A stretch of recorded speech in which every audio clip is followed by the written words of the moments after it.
भारतीय राज्यव्यवस्था। महाभियोग क्या है? जब किसी बड़े अधिकारी या प्रशासक पर विधानमंडल के समक्ष अपराध का दोषारोपण होता है तो इसे महाभियोग कहा जाता है। इंग्लैंड में राजकीय परिषद क्यूरिया रेजिस के न्यासत्व अधिकार द्वारा ही इस प्रक्रिया का जन्म हुआ। समयोपरांत जब क्यूरिया या पार्लियामेंट का हाउस ऑफ लॉर्ड्स तथा हाउस ऑफ कॉमन्स इन दो भागों में विभाजन हुआ तो यह अभियोगाधिकार हाउस ऑफ लॉर्ड्स को प्राप्त हुआ। किंतु जब से 1700 न्यायाधीशों एवं मंत्रियों के ऊपर अभियोग चलाने का रूप अन्य प्रकार से निर्धारित हो गया है, महाभियोग का प्रयोग समाप्त प्राय है। इंग्लैंड में कुछ महाभियोग इतने महत्वपूर्ण हुए हैं कि वे स्वयं इतिहास बन गए। उदाहरणार्थ 16वीं शताब्दी में वारेन हेस्टिंग्स तथा लॉर्ड मेलविले हेनरी ओंडस का महाभियोग सतत स्मरणीय है। संयुक्त राज्य अमेरिका के संविधान के अनुसार उस देश के राष्ट्रपति, सहकारी राष्ट्रपति तथा अन्य सब राज्य पदाधिकारी अपने पद से तभी हटाए जा सकेंगे जब उन पर राजद्रोह, घूस तथा अन्य किसी प्रकार के विशेष दुराचरण का आरोप महाभियोग द्वारा सिद्ध हो जाए। धारा 2, अधिनियम 4। अमेरिका के विभिन्न राज्यों में महाभियोग का स्वरूप और आधार भिन्न भिन्न रूप में है। प्रत्येक राज्य ने अपने कर्मचारियों के लिए महाभियोग संबंधी भिन्न भिन्न नियम बनाए हैं, किंतु 9 राज्यों में महाभियोग चलाने के लिए कोई कारण विशेष नहीं प्रतिपादित किए गए हैं, अर्थात किसी भी आधार पर महाभियोग चल सकता है। न्यूयॉर्क राज्य में 1613 में वहां के गवर्नर विलियम सुल्जर पर महाभियोग चलाकर उन्हें पदच्युत किया गया था और आश्चर्य की बात यह है कि अभियोग के कारण श्री सुल्जर के गवर्नर पद ग्रहण करने के पूर्व काल से संबंधित थे। इंग्लैंड एवं अमेरिका में महाभियोग क्रिया में एक अन्य मान्य अंतर है। इंग्लैंड में महाभियोग की पूर्ति के पश्चात क्या दंड दिया जाएगा, इसकी कोई निश्चित सीमा नहीं, किंतु अमेरिका में संविधानानुसार निश्चित है कि महाभियोग पूर्ण हो चुकने पर व्यक्ति को पदभ्रष्ट किया जा सकता है तथा ये भी निश्चित किया जा सकता है कि भविष्य में वह किसी गौरवयुक्त पद ग्रहण करने का अधिकारी न रहेगा। इसके अतिरिक्त और कोई दंड नहीं दिया जा सकता। यह अवश्य है कि महाभियोग के बाद भी व्यक्ति को देश की साधारण विधि के अनुसार न्यायालय से अपराध का दंड स्वीकार कर भोगना होता है। भारतीय संविधान में महाभियोग। भारतीय संविधान में इस प्रक्रिया को आयरलैंड के संविधान से लिया गया है। महाभियोग वो प्रक्रिया है जिसका इस्तेमाल राष्ट्रपति और सुप्रीम कोर्ट या हाई कोर्ट के जजों को हटाने के लिए किया जाता है। इसका जिक्र संविधान के अनुच्छेद 61, 124, 4, 5, 217 और 218 में मिलता है। महाभियोग प्रस्ताव सिर्फ तब लाया जा सकता है जब संविधान का उल्लंघन, दुर्व्यवहार या अक्षमता साबित हो गए हो।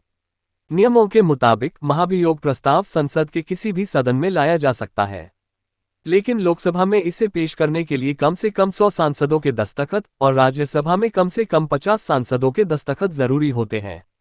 इसके बाद अगर उस सदन के स्पीकर या अध्यक्ष उस प्रस्ताव को स्वीकार कर ले, वे इसे खारिज भी कर सकते हैं, तो 3 सदस्यों की एक समिति बनाकर आरोपों की जांच करवाई जाती है। उस समिति में एक सुप्रीम कोर्ट के जज, एक हाई कोर्ट के चीफ जस्टिस और एक ऐसे प्रख्यात व्यक्ति को शामिल किया जाता है जिन्हें स्पीकर या अध्यक्ष उस मामले के लिए सही माने। महाभियोग की कार्यवाही। अगर यह प्रस्ताव दोनों सदनों में लाया गया है तो दोनों सदनों के अध्यक्ष मिलकर एक संयुक्त जांच समिति बनाते हैं। दोनों सदनों में प्रस्ताव देने की सूरत में बाद की तारीख में दिया गया प्रस्ताव रद्द माना जाता है। जांच पूरी हो जाने के बाद समिति अपनी रिपोर्ट स्पीकर या अध्यक्ष को सौंप देती है, जो उसे अपने सदन में पेश करते हैं। अगर जांच में पदाधिकारी दोषी साबित हो तो सदन में वोटिंग कराई जाती है। प्रस्ताव पारित होने के लिए उसे सदन के कुल सांसदों का बहुमत या वोट देने वाले सांसदों में से कम 2/3 का समर्थन मिलना जरूरी है। अगर दोनों सदन में ये प्रस्ताव पारित हो जाए तो इसे मंजूरी के लिए राष्ट्रपति को भेजा जाता है। किसी जज को हटाने का अधिकार सिर्फ राष्ट्रपति के पास है। भारत में सिर्फ राष्ट्रपति को ही महाभियोग द्वारा हटाया जा सकता है। राष्ट्रपति के अलावा किसी को नहीं हटाया जा सकता, या तो प्रस्ताव को बहुमत नहीं मिला या फिर जजों ने उससे पहले ही इस्तीफा दे दिया। हालांकि इस पर विवाद है, लेकिन सुप्रीम कोर्ट के जज वी रामास्वामी को महाभियोग का सामना करने वाला पहला जज माना जाता है। उनके खिलाफ मई 1993 में महाभियोग प्रस्ताव लाया गया था। ये प्रस्ताव लोकसभा में गिर गया क्योंकि उस वक्त सत्ता में मौजूद कांग्रेस ने वोटिंग में हिस्सा नहीं लिया और प्रस्ताव को 2/3 बहुमत नहीं मिला।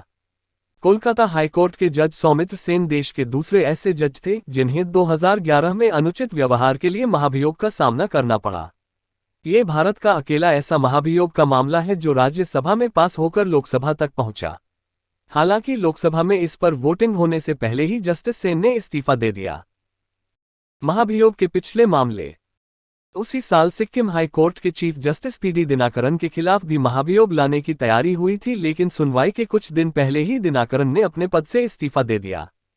2015 में गुजरात हाई कोर्ट के जस्टिस जेबी पारदीवाला के खिलाफ जाति से जुड़ी अनुचित टिप्पणी करने के आरोप में महाभियोग लाने की तैयारी हुई थी, लेकिन उन्होंने उससे पहले ही अपनी टिप्पणी वापस ले ली। 2015 में ही मध्य प्रदेश हाई कोर्ट के जस्टिस एस के गंगेल के खिलाफ भी महाभियोग लाने की तैयारी हुई थी, लेकिन जांच के दौरान उन पर लगे आरोप साबित नहीं हो सके। आंध्र प्रदेश तेलंगाना हाई कोर्ट के जस्टिस सीवी नागार्जुन रेड्डी के खिलाफ 2016 और 17 में 2 बार महाभियोग लाने की कोशिश की गई, लेकिन इन प्रस्तावों को कभी जरूरी समर्थन नहीं मिला।